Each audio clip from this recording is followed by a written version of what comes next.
আগে মুরগির দাম আসলো ৩০০ টাকা কেজি ফার্মের মুরগি, এখন হলো ৩30 টাকা কেজি হয়েছে, আধা কেজি নিয়ে গেছি। এখন হিমশিম খাচ্ছি সংসার চালানোর জন্য।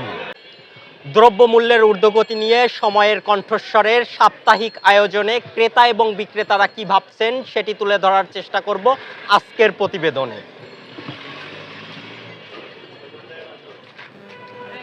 ফুলকপি আপনার বিভিন্ন কোয়ালিটি বুঝে দাম আর কি। ভালোগুলো 50 আর নর্মালগুলো আছে 40-30।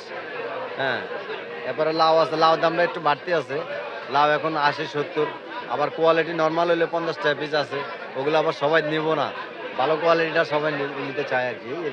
আবার পেঁপে আগের দামে আছে। ব্রয়লার গত সপ্তাহে বেচছি 200, 190 এরকম, আর আজকে ব্যস্ত আছি 210, 220, আর লেয়ার ব্যস্ত আছি 330 টাকা।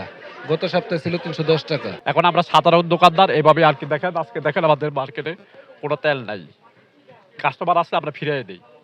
এই যে ক্রাইসিস, এটা কে দেখবে? কার কাছে আমরা সমস্যার সমাধান পাবো?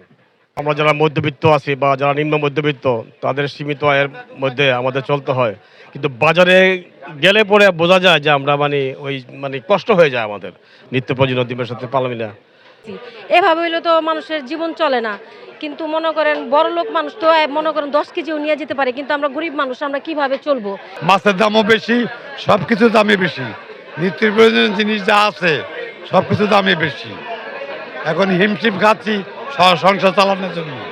যে বাজার, সেটা যারা বাজারে আসে তারা বুঝে, কিন্তু যারা গদিতে আছেন তারা কখনো বুঝেন না। নিত্য পণ্যের দাম হাতের নাগালে এসে স্বস্তি ফিরবে এমনটাই প্রত্যাশা খেটে খাওয়া মানুষের।